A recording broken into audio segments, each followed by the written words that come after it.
Mathieu. Les vraies voix Sud Radio, ça fait du clic sur les réseaux sociaux. Et rebonjour. Rebonjour tout le monde. C'est quoi cette voix? Il avait fait le lien.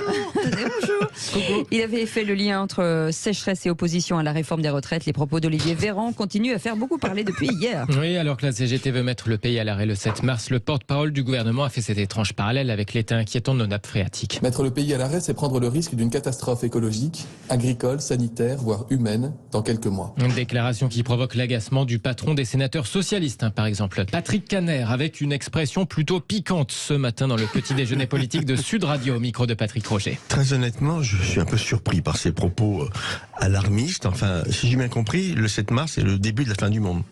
Nous avons là un prédicateur qui nous dit, mais si vous êtes trop méchants avec nous, nous, le gouvernement, eh bien, la France va exploser, la France va disparaître et la sécheresse va continuer.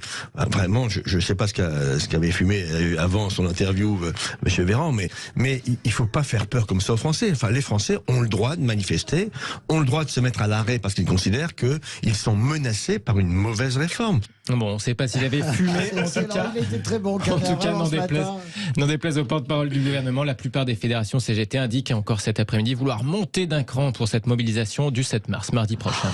Des responsables de droite s'opposent sur les réseaux sociaux à propos de la une d'un magazine. Oui, le magazine L'Incorrect a réuni les chefs des organisations jeunesse de 3 partis de droite, Stanislas Rigaud pour les jeunes de Reconquête, Pierre Romain-Thionnet pour le RN Jeunesse et Guilhem Carayon pour les jeunes d'LR. Ces 3-là ont accepté de se rencontrer pour le journal et de poser ensemble. On les voit tous sourire à la une avec ce titre.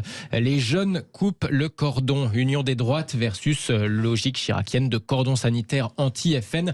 De quoi diviser leurs aînés. François Durovray, président LR du département de l'Essonne, proche de Xavier Bertrand par exemple, s'exclame « Inadmissible de mettre en avant des points communs avec les partis d'extrême droite sans parler de ce qui nous différencie. D'abord, fondamentalement, ces propos amènent une confusion funeste. Je demande à Éric Ciotti de démettre Guilhem Carayon. Le chef des jeunes LR de son côté se défend en disant avoir été piégé par le titre fallacieux, dit-il, du journal, alors qu'il estimait accepter de débattre avec le RN et Reconquête, de débattre et non de pactiser avec eux. D'ailleurs, dans l'entourage du président d'LR, Éric Ciotti, en tout cas, on fait savoir qu'il n'y a rien à redire sur le sujet. Juste un petit mot de 20 secondes, Philippe, peut-être, ouais. Je ne l'ai pas lu, mais même si on disait qu'il y a des points communs, ça me paraît une évidence. Ouais. Moi, je pense que c'est moi, je pense que c'est une ligne rouge qui est franchie. J'ai envie d'entendre ce que dit Guilhem Carayon, que j'apprécie beaucoup, qui est extrêmement dynamique.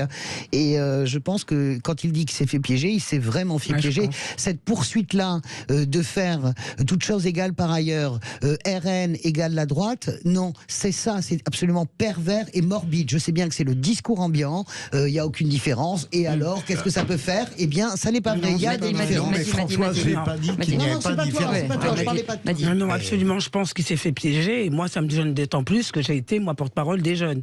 Et vraiment, quand bien même il peut y avoir des points communs, c'est 2 familles politiques complètement différentes. On ne défend pas les mêmes valeurs. Et je pense que c'est important que les choses soient claires. Pour les jeunes, on n'arrête pas de se plaindre en disant que les jeunes ne vont pas vers la politique. Si on continue à brouiller le message, c'est pas demain qu'on aura des jeunes en politique. Bravo. Comme ça, c'est dit. Allez, tout de suite, le tour de table de l'actu dans quelques instants. On fait une petite pause. Et on revient avec nos amis et vous au 0826 300 300, puisque vous êtes ici chez vous. Vous appelez et vous débarquez quand vous voulez. À tout de suite.